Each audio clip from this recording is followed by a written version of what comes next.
আসসালামু আলাইকুম। এখন শুনবেন সংবাদ শিরোনাম। জাতিসংঘের সাধারণ পরিষদের নির্বাচনে বাংলাদেশকে সমর্থনের আশ্বাস ওআইসির রাষ্ট্রগুলোর। সৌদিতে পররাষ্ট্রমন্ত্রীর সাথে 5 দেশের প্রতিনিধির আলাদা বৈঠক। কোনো দেশের প্রতি বিএনপি সরকারের দুর্বলতা নেই জানালেন প্রতিমন্ত্রী শামা ওবায়েদ। ঢাকা দিল্লি সম্পর্কে গুরুত্ব পাবে জনস্বার্থ। এলডিসি উত্তোলন পেছানো গেলেও বিশ্ববাজারে কঠিন প্রতিযোগিতার মুখে পড়বে বাংলাদেশ। মুক্ত বাণিজ্য চুক্তি সইয়ে কূটনৈতিক তৎপরতার পরামর্শ। 100 বছর পর আবারও বড় ভূমিকম্পের সংখ্যা চলতি মাসে 10 দফায় ঝাঁকুনিকে পূর্বাভাস হিসেবে দেখছেন বিশেষজ্ঞরা। এখনই প্রস্তুতি নেওয়ার তাগিদ। মাদারীপুরে এলজিইডির সড়ক নির্মাণে ভয়াবহ অনিয়ম। গাইডওয়ালের নিচে কংক্রিটের পরিবর্তে কলা গাছ। জড়িতদের শাস্তির দাবি স্থানীয়দের। পাকিস্তান আফগানিস্তান সীমান্তে চলছে তুমুল লড়াই। প্রায় 300 যোদ্ধা হত্যার দাবি ইসলামাবাদের। 55 পাক সেনা নিহত হয়েছে বলছে তালেবান। আসসালামু আলাইকুম। এতক্ষণ দেখছিলেন সংবাদ শিরোনাম, এখন দেখবেন বিস্তারিত। জাতিসংঘের সাধারণ পরিষদ নির্বাচনে বাংলাদেশকে সমর্থনের আশ্বাস দিয়েছে ওআইসিভুক্ত বিভিন্ন দেশ। সৌদি আরব সফর শেষে দেশে ফিরে সাংবাদিকদের কথা জানান পররাষ্ট্রমন্ত্রী ডক্টর খলিলুর রহমান। সফরকালে ওআইসি বৈঠকের পাশাপাশি মোট 5টি দেশের প্রতিনিধিদের সাথে আলাদাভাবে বৈঠক করেন পররাষ্ট্রমন্ত্রী। এসব বৈঠকে পারস্পরিক দ্বিপাক্ষিক সম্পর্ক আরও জোরদারের বিষয়ে ফলপ্রসূ আলোচনা হয়েছে। আগামী জুন মাসে অনুষ্ঠিতব্য জাতিসংঘ সাধারণ পরিষদের অধিবেশনে সভাপতি পদে লড়বে বাংলাদেশ। প্রতিদ্বন্দ্বিতা হবে সাইপ্রাসের সাথে। এরই মধ্যে জাতিসংঘ সাধারণ পরিষদের সভাপতি পদে বাংলাদেশের প্রার্থিতা ঘিরে শুরু হয়েছে জোর কূটনৈতিক তৎপরতা। সৌদি আরব সফর শেষে ঢাকায় ফিরে পররাষ্ট্রমন্ত্রী ডক্টর খলিলুর রহমান জানালেন, ওআইসিভুক্ত দেশগুলো সমর্থন দেবে বাংলাদেশকে। আমাদের প্রধান একটা উপজীব্য বিষয় ছিল যে এই অল্প সময়ে আমরা কতটুকু পথ অতিক্রম করতে পারবো নিশ্চিত জয়ের জন্য, এবং সেটা বোঝবার জন্য আমরা আমাদের ওআইসি বন্ধু দেশগুলোর সঙ্গে কথা বলেছি। আমরা তাদের কাছ থেকে অকুণ্ঠ সমর্থন পেয়েছি, জোর সমর্থন পেয়েছি, এবং তারা বলেছেন যে তারা শুধু আমাদের সমর্থনই করবেন না, আমাদের প্রার্থিতার পক্ষে তারা সারা বিশ্বে প্রচারণা চালাবেন। জনগণের স্বার্থের বিরুদ্ধে ঢাকা দিল্লি সম্পর্কে কোনো সিদ্ধান্ত নেবে না সরকার। এই অবস্থান স্পষ্ট করে পররাষ্ট্র প্রতিমন্ত্রী শামা ওবায়েদ বলেছেন, ভারতকে এড়িয়ে যাবার সুযোগ নেই, তবে পারস্পরিক আস্থা ও স্বার্থ নিশ্চিত করেই এগোবে দ্বিপাক্ষিক সম্পর্ক। এককভাবে কোনো দেশের প্রতি বিএনপি সরকারের নির্ভরতা বা দুর্বলতা নেই দাবি করে শামা ওবায়েদ জানান, সংসদে আলোচনা ছাড়া বিদেশিদের সাথে চুক্তি হবে না। আইনশৃঙ্খলা স্বাভাবিক করে বিদেশি বিনিয়োগকারীদের আস্থা ফেরানো বড় চ্যালেঞ্জ বলে মনে করেন প্রতিমন্ত্রী।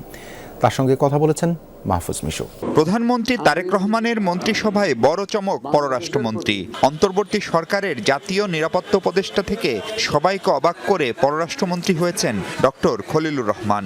তার ডেপুটি বিএনপির সাংগঠনিক সম্পাদক, ফরিদপুর থেকে নির্বাচিত এমপি শামা ওবায়েদ। এর মধ্য দিয়ে প্রথমবারের মতো নারী প্রতিমন্ত্রী পেল পররাষ্ট্র মন্ত্রণালয়। পররাষ্ট্রমন্ত্রী নিয়োগের পর অনেকেরই প্রশ্ন, বিশেষ কোনো দেশের প্রতি কি ঝুঁকে পড়ল নতুন সরকার? কোনো বিশেষ দেশের প্রতি আমরা ঝুঁকছি না। মানুষের স্বার্থ রক্ষা করে আমরা সকল দেশের সাথে আমরা ওই সম টার্মস অ্যান্ড কন্ডিশনসে আমরা কথা বলবো।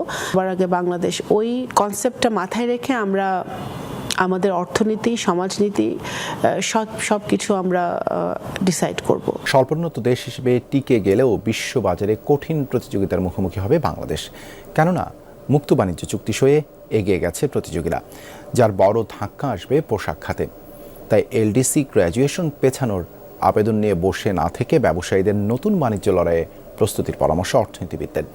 বলছেন, প্রণোদনা দেয়া থামাতে হবে নতুন সরকারকেও। জাতিসংঘের হিসেবে স্বল্পোন্নত দেশ বা এলডিসি হবার সুবাদে বাংলাদেশ রপ্তানিতে সুবিধা পাচ্ছে 51 বছর ধরে। তবে 2018 ও 2021 সালের মূল্যায়নে বাংলাদেশকে এলডিসি গ্র্যাজুয়েশন অর্থাৎ উন্নয়নশীল দেশ ঘোষণার সুপারিশ করে জাতিসংঘের committee for development policy CDP.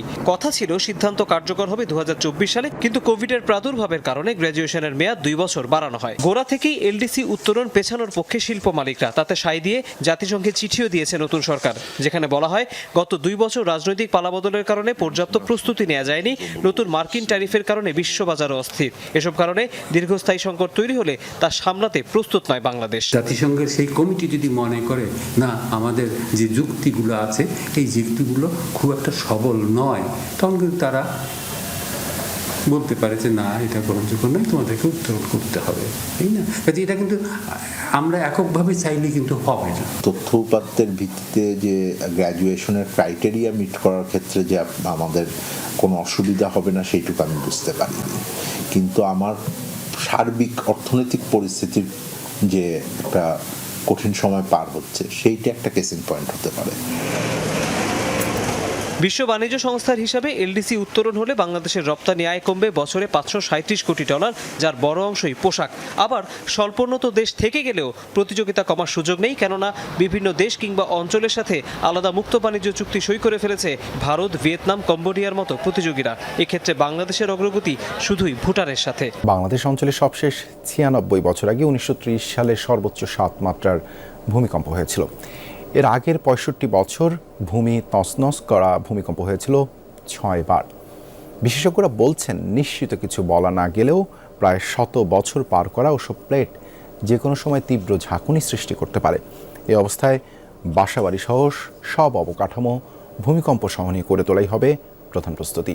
গেল বছরের 21 নভেম্বর দেশের অভ্যন্তরে বড় ভূকম্পনটি হয়ে যায় নরসিংদীতে। ইন্দো বার্মা টেকটনিক প্লেটের এই অংশে ঝাঁকুনির মাত্রা ছিল 5.7।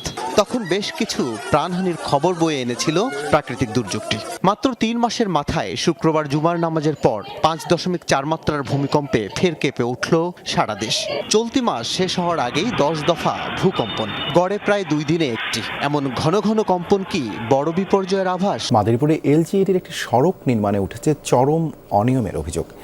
গাইডওয়ালের নিচে শক্ত মাটি বা কংক্রিটের পরিবর্তে কলা গাছের উপর দেয়া হয়েছে ইটের গাঁথুনি, যার ভিডিও সামাজিক যোগাযোগ মাধ্যমে ভাইরাল।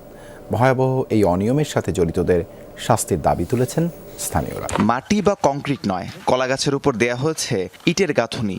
এভাবেই বানানো হচ্ছে মাদারীপুরের একটি সড়কের গাইডওয়াল। অদ্ভুত এই কাণ্ড শিবচর উপজেলার সাদেকাবাদ চর কাকুই সড়কের। 64 লাখ টাকার প্রকল্পে এমন অনিয়মের ভিডিও সামাজিক যোগাযোগ মাধ্যমে ভাইরাল। পাকিস্তান আফগানিস্তান সীমান্তে এখনও চলছে লড়াই। অপারেশন গজবলিল হক এই পর্যন্ত 297 তালেবানের মৃত্যু হয়েছে বলে দাবি করেছে ইসলামাবাদ। অভিযানে আহত অন্তত 450 জন। আজ সকালে পাকিস্তানের তথ্যমন্ত্রী আতাউল্লাহ তারার জানিয়েছেন, আরিয়ানা কমপ্লেক্স, দাবাগাই, জাকারখেল সহ নতুন করে তালেবানদের আরও 8টি চেকপোস্ট উড়িয়ে দিয়েছে তাদের সেনারা। ধ্বংস করেছে 135টি ট্যাঙ্ক ও সাঁজোয়া যান। ইসলামাবাদের দাবি, চেকপোস্টগুলো থেকে পালিয়েছে বহু তালেবান যোদ্ধা। এ পর্যন্ত 29টি স্থানে হয়েছে বিমান হামলা। অন্যদিকে পাকিস্তানের খাইবার পাখতুনখোয়ার বান্নুতে ড্রোন হামলায় আহত হয়েছে 5 জন। কাবুলের দাবি, এ পর্যন্ত পাকিস্তানের 55 সেনা নিহত হয়েছে তাদের হামলায়। আফগানিস্তান পাকিস্তান সংঘাতে হস্তক্ষেপ করবে না যুক্তরাষ্ট্র, এমন মন্তব্য করেছেন মার্কিন প্রেসিডেন্ট ডোনাল্ড ট্রাম্প। সাংবাদিকদের প্রশ্নের জবাবে ইসলামাবাদের সাথে নিজের সুসম্পর্কের কথাও বলেন ডোনাল্ড ট্রাম্প। প্রশংসা করেন পাকিস্তানের প্রধানমন্ত্রী ও সেনা প্রধানের। এদিকে পাক আফগান সংঘাত নিয়ে উদ্বেগ জানিয়েছেন জাতিসংঘের মহাসচিব অ্যান্টনিও গুতেরেস। অবিলম্বে যুদ্ধ বন্ধের আহ্বান জানিয়েছেন তিনি। দুপক্ষকে আন্তর্জাতিক মানবাধিকার আইন মেনে চলা ও বেসামরিকদের সুরক্ষা নিশ্চিতের আহ্বান জানিয়েছেন জাতিসংঘের মুখপাত্র স্টিফেন দুজারিচ।